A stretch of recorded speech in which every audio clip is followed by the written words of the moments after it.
Lanjut ke yang berikutnya. Waktu umrah. Umrah itu waktunya kapan? Bebas sepanjang waktu, ya, kecuali orang yang berhaji. Jadi kapan saja kalau umrah itu boleh, ya. Tidak ada waktu terlarang untuk melaksanakan ibadah umrah, kapan saja. Kalau haji hanya dilakukan 1 tahun 1 kali, wukuf di Arafah, kemudian tawaf ifadah, kemudian sa'i, tahallul, ada yang namanya mabit di Muzdalifah, mabit di Mina, ya, lempar jumroh. Itu 1 tahun cuma 1 kali. Tapi kalau umroh bisa berkali-kali dan waktunya bebas. Jadi Bapak Ibu, kalau nanti sudah sampai sana, umroh pertama sudah, ikut umroh kedua, boleh nggak umroh lagi? Boleh, ya. Mumpung di sana, manfaatkan untuk umroh. Salah satunya itu, ya. Kemudian yang berikutnya, apa syarat-syarat umroh? Syarat umroh yang pertama itu beragama Islam, karena kalau agama lain tidak boleh. Yang kedua, balik. Ya, jadi kalau anak yang masih kecil yang belum balik itu belum masuk dalam syarat-syarat umroh. Ya. Jadi Islam, balik. Yang ketiga adalah berakal. Berakal yang dimaksud dia sudah bisa berhitung 1 tambah 1 2, bisa membaca, bisa apa? Mengenal, bisa sholat. Itu salah satunya yang berakal. Kalau orang yang kira-kira gila, boleh nggak umroh? Tidak masuk syarat. Orang yang pikun bagaimana? Masuk syarat nggak? Itu masih kadang masuk syarat, kadang ingat, kadang lupa. Bagi orang tua yang sudah sepuh, mungkin anaknya mengajak untuk umroh, maka itu harus didampingi. Bisa jadi kalau dia jalan sendiri, dia akan lupa jalan pulangnya. Itu harus ditemani, ya, untuk orang-orang yang sudah sepuh. Yang keempat adalah mampu dari sisi biaya, fisik, dan lain sebagainya. Untuk itu Bapak Ibu semua, syarat umrah ini insya Allah sudah dipenuhi oleh Bapak Ibu semua. Bapak Ibu beragama Islam? Alhamdulillah. Bapak Ibu sudah balik? Sudah lebih daripada balik, ya. Ada yang masih anak-anak yang ikut umrah nanti bulan Januari? Ada? Nah, mungkin ada yang bawa anak-anak, ya, masih kecil, maka enggak ada. Kalau ada anak-anak yang dibawa berumrah, itu pahalanya dia dapat pahala umrah enggak? Belum dapat pahala umrah. Yang dapat pahala umrah adalah orang tuanya, ya, mengajarkan kebaikan. Karena syaratnya umrah harus balik, ya. Jadi kalau belum balik, diajak untuk mengajarkan boleh, tapi pahalanya untuk ibu dan bapaknya. Ya, mudah-mudahan ini bisa dipahami. Ada 4 syarat umrah: Islam, balik, berakal. Satu lagi apa? Mampu dari sisi biaya, mampu dari sisi fisik. Nah, kalau mampu semua, ya, ilmunya juga harus mampu. Makanya ada manasik adalah untuk memampukan ilmunya. Tapi bagaimana cara umrah? Apalagi yang baru pertama kali, ya. Nah, Bapak Ibu yang dimuliakan Allah, yang berikutnya adalah ada yang disebut rukun umrah. Rukun umrah, ya. Apa itu rukun umrah? Yang pertama, niat umrah, ya. Mulai turun. Niat umrah dilakukan pada saat apa?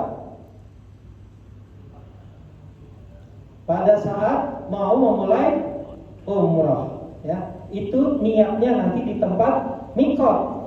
Mikot itu kalau dari Madinah ada namanya Zulhulaifah atau Bir Ali namanya. Itu mulainya niatnya di sana. Bukan niatnya di sini, ya. Saya niat umrah. Nah, itu niatnya nggak sah. Nanti niatnya setelah di Madinah di Bir Ali. Kalau di Mekah, misalkan langsung dari sini ke Mekah, itu ada yang di atas pesawat, ya lam-lam namanya. Atau ada yang Berpaham di Jeddah pun boleh menggunakan ihram dan berniat di sana. Ya. Niat umroh yang pertama, yang kedua apa? Tawaf. Tawafnya di mana, Bu? Di Ka'bah, ya, bukan di mall. Ya kalau tawafnya di mall itu bukan umroh, ya. Karena di sana juga banyak mall. Jadi tawafnya Ka'bah, berputar sebanyak 7 kali, ya. Kemudian yang ketiga adalah sa'i. Sa'i ini adalah perjalanan antara Bukit Safa ke Bukit Marwah. Maka Bukit Safa ke Marwah itu 1 kali berarti perjalanan. Kemudian dari Safa ke Marwah berarti 2 kali. Terus balik lagi ke Marwah, balik lagi sampai terakhir di Marwah 7 kali. Insya Allah nanti dijelaskan lebih rinci. Itu namanya sa'i. Jadi jangan sampai salah juga, karena 7 putaran seperti di Ka'bah, Safa Marwah sampai Safa lagi 1. Jadi hitungannya 14 kali kalau begitu. Ya, ikuti saja pembimbingnya. Ya, pembimbingnya, pokoknya ngentelin pembimbingnya. Nanti pembimbingnya akan nunjukin 7 kali. Setelah itu selesai sa'i, baru yang keempat adalah tahallul. Tahallul itu adalah memotong rambut. Itu simboliknya sebagai tanda berakhirnya umrah, ya. Nah, kemudian dilakukan secara tertib. Nomor 5. Tertib itu apa? Berurutan. Tidak boleh lompat-lompat. Setelah niat langsung sa'i, habis sa'i terus tawaf, kemudian tahallul. Kira-kira sah nggak? Tidak sah. Harus berurutan. Setelah niat di tempat mikot, kedua tawaf, ketiga sa'i, keempatnya tahallul. Kalau tahallulnya setelah tawaf langsung tahallul, berarti apa itu? Itu melanggar, ya. Itu bisa kena dam, yang namanya dam, sanksi, karena melanggar aturan rukun umrah, ya. Coba diulang lagi. Rukun umrah: 1, niat umrah; 2, ketiga, keempat, kelima, alhamdulillah. Nanti kayaknya ada tesnya kali ya, Pak. Barang siapa yang lancar rukun umrah dapat hadiah nggak? Dapat hadiah.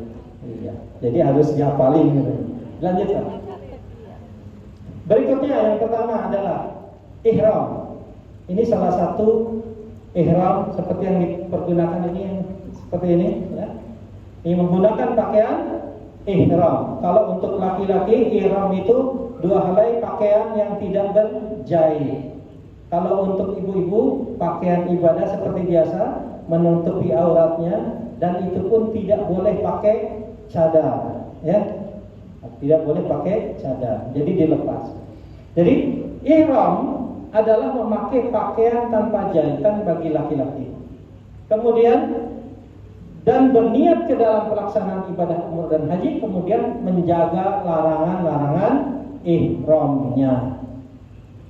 Jadi ihramnya itu seperti itu, menggunakan pakaian dulu. Jadi bapak-bapak khususnya nanti tidak boleh pakai pakaian berjahit. Pakaian berjahit itu apa? Contohnya kaos dalam, nggak boleh pakai kaos dalam. Yang kedua, nggak boleh pakai celana dalam. Kira-kira gimana tuh? Ya, harus dilepas semua, persis seperti jenazah. Maka pada saat berihram, kita memenuhi panggilan Allah untuk umrah, itu seperti jenazah yang siap memenuhi panggilan Allah. Labbaik Allahumma umratan. Kira-kira bisa nggak kalau bapak-bapak nggak pakai celana dalam? Bisa? Nah, ibu-ibunya yang paling hebat di sini, ya. Bagaimana caranya? Nah, itu ada pelajarannya, insya Allah, ya. Apalagi musim dingin katanya. Kira-kira rasanya gimana tuh musim dingin nggak pakai dalam? Beku kali katanya ya. Insya Allah enggak, ya. Ada tekniknya nanti, ya. Caranya bagaimana? Kemudian ihram ini Bapak Ibu itu pakaian pakaian sebetulnya pakaian yang harus dipakai untuk memenuhi syarat. Kalau bapak ibu menggunakan pakaian berjahit, maka itu kena dam nanti. Contoh, pakai celana dalam, pakai pakaian dalam yang berjahit, maka itu bapak kena dam. Kalau ibu-ibu pakai pakaian berjahit tidak apa-apa, ya. Karena syaratnya berbeda. Maka dari itu termasuk tidak boleh menggunakan peci, ya, tutup kepala. Karena salah satunya kalau pada saat menggunakan ihram semua harus dibuka, kecuali hanya dua. Kalau ada tas, ada aksesoris dan sebagainya, itu boleh. Nah, karena itu aksesoris, itu bukan pakaian. Paham ya Bu ya? Insyaallah. Kemudian ihram ini sebetulnya lambang. Kenapa putih? Lambang penyerahan diri total kepada Allah. Bahwa saya akan mengikuti apa yang disyaratkan oleh Allah. Karena syarat-syarat dan rukun ini ditentukan oleh Allah. Disampaikan kepada malaikat Jibril, sampaikan kepada Rasulullah. Rasulullah SAW menyampaikan, karena itu memang wahyu dari Allah tuh, begitu cara hajinya, cara umrahnya, ya. Karena hajinya Nabi Ibrahim alaihissalam dulu tertib. Setelah Nabi Ibrahim alaihissalam, Nabi Ismail alaihissalam tidak ada, hajinya mulai terkontaminasi dengan berhala-berhala di dalamnya. Bahkan mungkin kalau diceritakan, tawafnya orang-orang jahiliyah ada bisa sampai telanjang badan sebelum datangnya Nabi. Itu telanjangan, terus tepuk-tepuk, bersuit-suit, ya. Doanya sudah hilang. Ini sudah, maka turunlah Nabi SAW ke Mekah meluruskan lagi bahwa tawaf itu tidak sampai membuka badan, harus menghormati Ka'bah, menggunakan pakaian ihram. Makanya inilah agama yang benar, ya, Islam. Nah, ihram ini digunakan saat mulai niat sampai tahallul. Setelah tahallul, maka ihram sudah boleh dilepas, larangannya sudah tidak ada. Oke, dilanjut. Kemudian setelah ihram apa? Niat umrah. Yuk kita coba niat umrahnya. Bismillahirrahmanirrahim. Nawaitul umrata wa ahramtu biha lillahi ta'ala. Saya niat umrah menggunakan ihram karena Allah semata, lillahi ta'ala. Ada lagi niat yang selain ini, lebih mudah. Labbaik Allahumma umratan. Coba sekali lagi. Labbaik Allahumma umratan. Sekali lagi. Labbaik Allahumma umratan. Nah, kalau niat yang seperti ini juga nanti bisa nawaitul umrata wa ahramtu biha lillahi ta'ala, atau nawaitul umrata lillahi. Ini juga bisa. Bahkan yang berikutnya, cukup berniat dalam hati, ya Allah, saya berniat umroh karena Allah. Kalau nggak bisa bahasa Arabnya, pakai bahasa Indonesia. Insya Allah ada pembimbing nanti akan mencontohkan. Ayo Bapak Ibu kita niat sebelum melepas dari mikot, tempat mikot. Niatnya, ya Allah, Bismillahirrahmanirrahim. Labbaik Allahumma umratan. Nanti diikuti Bapak Ibu, atau nawaitul umrata wa ahramtu biha lillahi ta'ala. Setelah selesai, berarti Bapak Ibu udah niat ya. Karena kalau tidak niat di tempat mikot, berarti umrahnya tidak sah. Bukan tidak mabrur, sah. Berarti umrahnya batal kalau nggak niat di mikot. Mikotnya udah lewat, Bapak Ibu belum niat. Maka perhatikan, saat ada di tempat mikot, di Tan'im, di Dzulhulaifah, di Ja'ranah, di Hudaybiyah, dimanapun, niatnya di tempat mikot. tak boleh di tempat yang lain. Nah, setelah niat